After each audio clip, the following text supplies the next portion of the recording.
हे समर्थ परमात्मा, हे निर्गुण निरंकार, तू करता है जगत का, तू सबका आधार। कण कण में है बस रहा तेरा रूप अपार।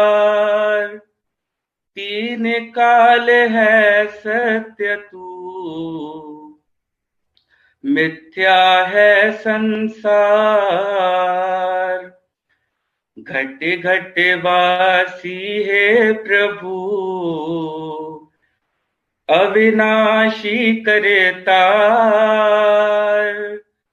दया से तेरी हो सभी, भव सागर से पार। निराकार साकार तू, जग के पालनहार। है बेअंत महिमा तेरी, दाता अपरंपार। परम पिता परमात्मा, सब तेरी संतान। भला करो सबका प्रभु, सबका हो कल्याण। भला करो सबका प्रभु, सबका हो कल्याण। साथ संगत जी, प्यार से कहना था तो हर जगह, हर वक्ता, हर स्थान पे बस ये सत्संग में जो निचोड़ की बात करें तो वो यही है कि इस गुरु को, इस निरंकार को पाया जा सकता है। और हम अगर इस ह्यूमन बॉडी में आए हैं तो उसका मकसद सिर्फ यही है कि जहाँ बाकी चाहे एनिमल्स को ले लें या और कोई जूनी ले लें, उनके अंदर वो समझ नहीं होती जिससे वो अपने आप का अस्तित्व, कि वो कहाँ से आए हैं, ज़िंदगी किस पर्पस के लिए है, और आगे जब ये ज़िंदगी, ये नश्वर शरीर ख़त्म हो जाएगा तो क्या होगा।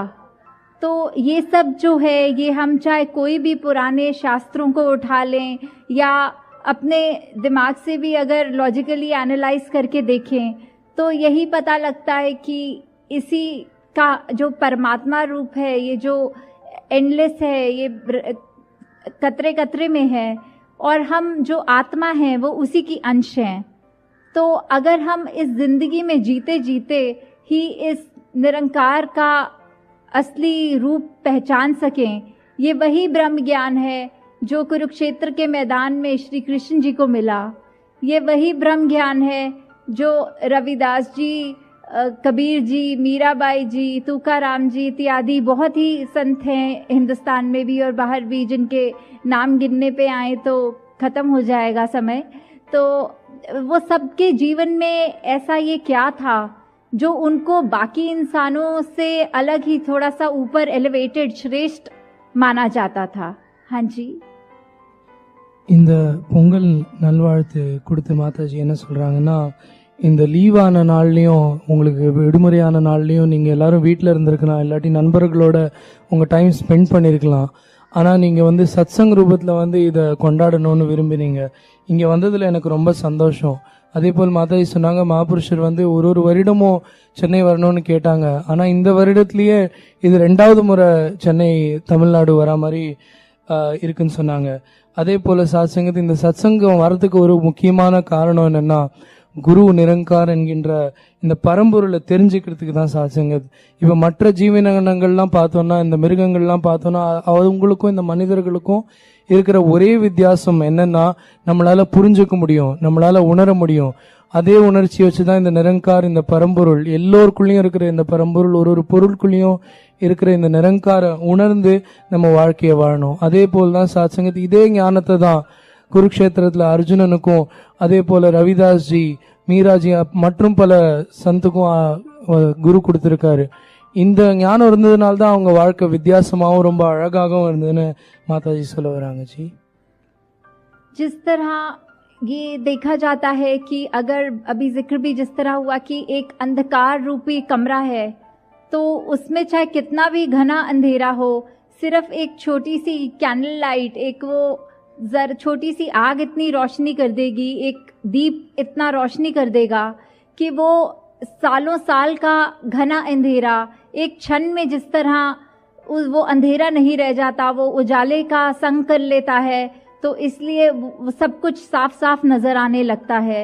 इसी तरह जीवन में अगर हम इस निरंकार को जान लें, सबसे पहले यही है, जिस तरह मिशन का नारा भी है, एक को जानो, एक को मानो, एक हो जाओ। तो ये एक क्या है? ये एक इसी निरंकार को, चाहे हर धर्म में इसको नाम अलग दिया गया है, कोई गॉड कहता है, कोई वाहेगुरु जी कहता है, कोई अल्लाह कहता है, कोई राम कहता है तो अंश में परमात्मा, ये निरंकार जो एक ही है। तो जब तक हम इस एक को जानेंगे नहीं, तब तक हम एक को मान भी नहीं सकते, क्योंकि ये तो नेचुरल सी बात है कि अगर हम किसी को जानते जब तक नहीं है, तब तक उसको मान भी नहीं सकते।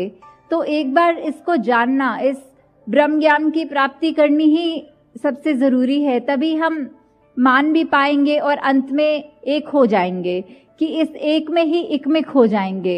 और अगर इसको उस रूप में भी देखें कि जीते जी भी अगर हम इस एक निरंकार को मानते हैं, और ये हमें पता है कि हम सब आपस में, चाहे शरीर कोई भी रंग का है, चाहे रहते कोई भी स्टेट में है, या फिर कोई खाना पहनावा, ये सब तो अलग हो सकता है, पर हम अल्टीमेटली उस एक से ही निकले हैं, और हम एक भाईचारे रूप में इस एक होकर भी तभी रह सकते हैं। तो ये दोनों लेवल्स पे अगर ये बात देखी जाए कि एक को जानकर ही हम एक को मान सकते हैं और फिर एक हो सकते हैं।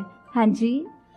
ஒரு வீட்டில் இருட்டு, எவ்வளோ இருட்டு இருந்தாலும், எவ்வளோ வருஷங்களா இருட்டு இருந்தாலும், ஒரு சின்ன தீபம் ஏற்றிடுறதுல பல வருடங்களான இருட்டு போயிடுது. அதே போல தான் சாத்சங்கத் இந்த நிரங்காரோட ஞானம், அதே போல தான் இந்த பிரம்ம ஞானம். இந்த பிரம்ம ஞானம் நமக்கு எப்போ கிடைக்கிறோ, நம்ம வாழ்க்கையில் இருக்கிற எல்லா விதமான இருட்டும் போயிடும். இந்த பிரம்ம ஞானத்தை எடுக்கும்போது அந்த மிஷனில் சொல்கிற மாதிரி சாத்சங்கத் ஒன்றை அறிந்து, அந்த ஒன்றை புரிந்து, சாத்சங்கத் ஒன்றை அறிவது உண்டு, அதுக்கப்புறம் அதை புரியுது. அறிந்தால் மட்டும்தான் அதை புரிஞ்சுக்க முடியும். அதை புரிஞ்சதுக்கப்புறம் இந்த ஒன்றாவே ஆயிட வேண்டியது சாத்சங்கத். அதுதான் சாத்சங்கத் நம்ம எல்லாருமே செய்யணும்.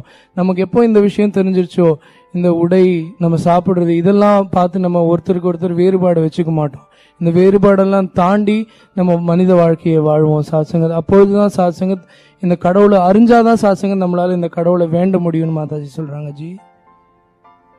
जिस तरह हम बचपन से ही ये उदाहरण भी सुनते आए हैं कि, और कॉमन सेंस वाइज भी अगर हम सोच के देखें कि एक पानी को अगर हमने उबालना है तो हमें क्या क्या वस्तुएं चाहिए होंगी। हमें जल चाहिए होगा, हमें गैस या लकड़ी चाहिए होगी, और आग चाहिए होगी, और सबसे ज़रूरी चीज़ एक वेसल चाहिए होगी जिसमें हम वो पानी को डालेंगे। अगर हम ये सोचें कि अगर आग ने ही उस पानी को उबालना है, तो हम आग जला के डायरेक्टली अगर उस लकड़ी पे पानी फेंक कर देखें तो वो उबालेगी तो क्या, उसने उस आग को ही बुझा देना है पानी ने। तो ये जो एक कंटेनर है जिसमें हम पानी डालते हैं और फिर आग का इस्तेमाल करते हुए हम देखते हैं कि कैसे वो पानी उबल रहा है, तो ये जो कंटेनर, जो मीडियम है उस पानी को होल्ड करने का, वो ही बहुत ही महत्वपूर्ण बात है इसमें पूरे में गौर करने वाली, कि किस तरह एक कंटेनर की वजह से ही हम पानी को एक जगह पर रख कर और उसको उबाल कर उसकी देख सकते हैं कि कैसे हो रहा है। उसी तरह जीवन में हमें जब तक एक सच्चा संत नहीं मिलता, जब तक हमें यही नहीं पता कि भटकाने वाले कौन हैं और हमें सही मार्ग दिखाने वाले कौन हैं, एक वो ऐसा सच्चा कंटेनर नहीं मिलता जब तक, तब तक हम एक दूसरी अपनी एक स्टेट से दूसरी तक नहीं पहुंच सकते। जैसे हमारा मन है जो एक टाइम नफरत करता है, और जैसे ही हमें एक संत का संग मिल जाता है तो कैसे ही वही दिल जो मन में नफरत रख रहा था, अब उसने अपनी स्टेट बदल ली और वो प्यार करने लग गया। हाँ जी, சாசங்கம் நம்ம கேள்விப்பட்டிருக்கோம், ஒரு தண்ணியை நம்ம சூடு பண்ணணும்னா அதுக்கு நெருப்பு, பாத்திரம், அதே போல் சாசங்க தண்ணியை வேணும். இப்போது இந்த நெருப்பில் ஸ்ட்ரெயிட்டாக நான் தண்ணியை ஊற்றிட்டு இந்த சூடு பண்ணணும்னா அது என்னால் முடியாது. அது கண்டிப்பாக அந்த பாத்திரம் வேணும். அந்த பாத்திரம் எவ்வளோ முக்கியமான ஒரு விஷயம் அந்த இடத்துல. அதே போல் தான் சாசங்க நம்ம வாழ்க்கையில் பல நண்பர்கள், பல ஆட்கள் நம்ம வாழ்க்கையில் வராங்க. ரொம்ப முக்கியமான ஒரு பாத்திரம் என்னென்னா அந்த மாபுருஷர். நம்ம ஒரு மாபுருஷரை பார்த்து சந்திச்சதுக்கு அப்புறம் தான் இந்த உண்மை என்னங்கிற விஷயம் நமக்கு தெரியும். அவங்க தான் நம்மளை இங்கே கூட்டிகிட்டு வருவாங்க. அதுக்கப்புறம் தான் நம்ம இந்த உண்மையை புரிஞ்சுக்க முடியும்னு மாதாஜி சொல்கிறாங்க. ஜி, जिस तरह अभी इस सत्संग के रूप में आप सब इतनी मर्यादा में बैठे हैं, इतने अपने उस कंडक्ट में बैठे हैं कि हम ध्यान से जो भी बातें आ रही हैं उसको सुन भी रहे हैं, उसको ग्रहण करके। पर बात सिर्फ वो नहीं है कि सत्संग का जो रूप है वो यहाँ पे सीमित हो जाएगा। इसके बाद जब हमने घरों को जाना है तो क्या जो आज यहाँ पे सीखा वो हम अपने जीवन में इम्प्लीमेंट कर रहे हैं कि नहीं, ये हर एक को इधर आए आज ये सोचना है कि किस तरह ना कि सिर्फ बस सुने ही, पर अपने मन में वो अच्छी बातों को डाल लें ताकि जो जीवन है आगे चलने वाला वो अंधकार में ना रहे। जिस तरह कहा भी है कि तिमिर गयो रवि देखते, कि किस तरह जैसे ही एक सूरज आता है तो अंधेरा चला जाता है।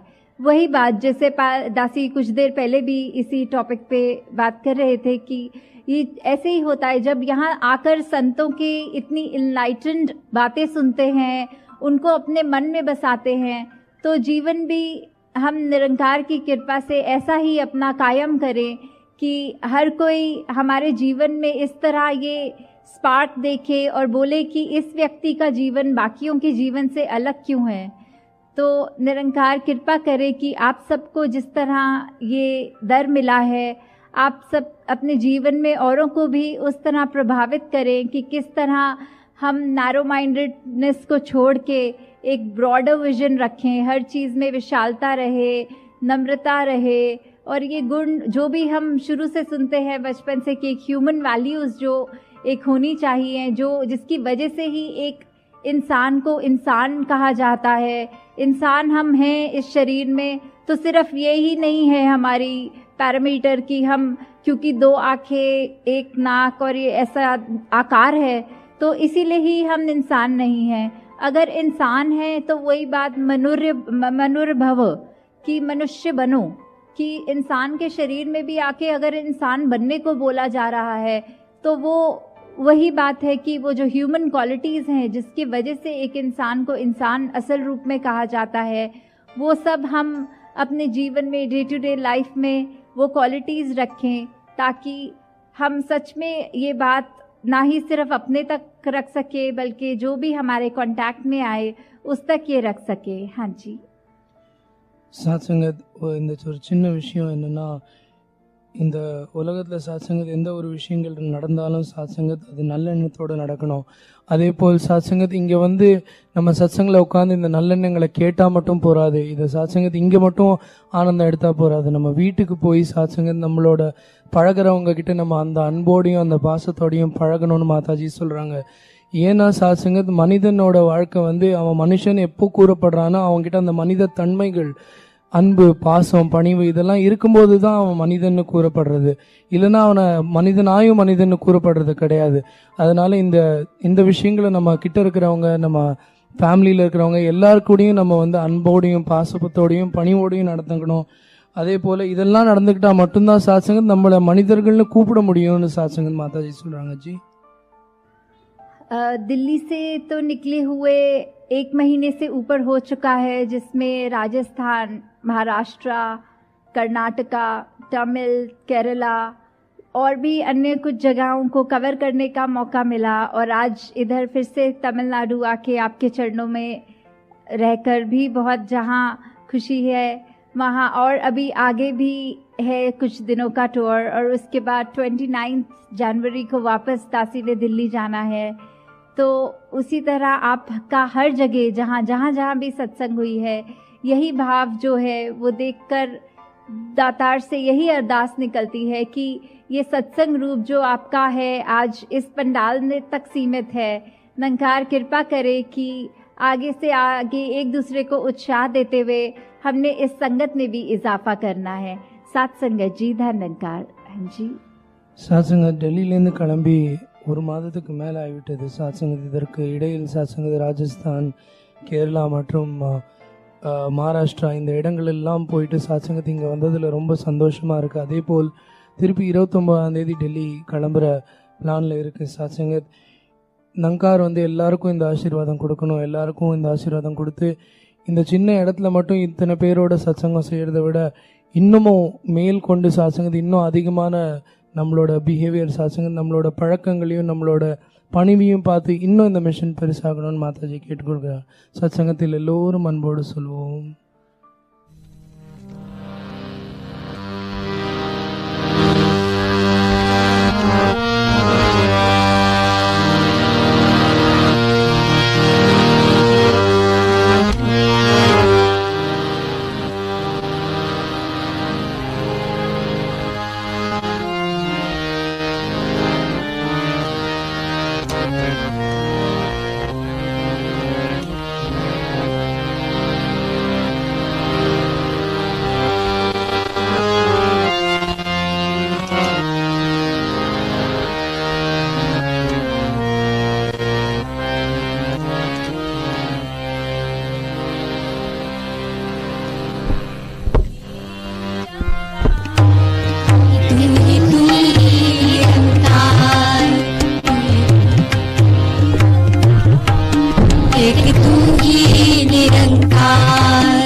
निरंकारी राजमाता गुरु वचन अवतार की प्यार से कहिए धन निरंकार जी।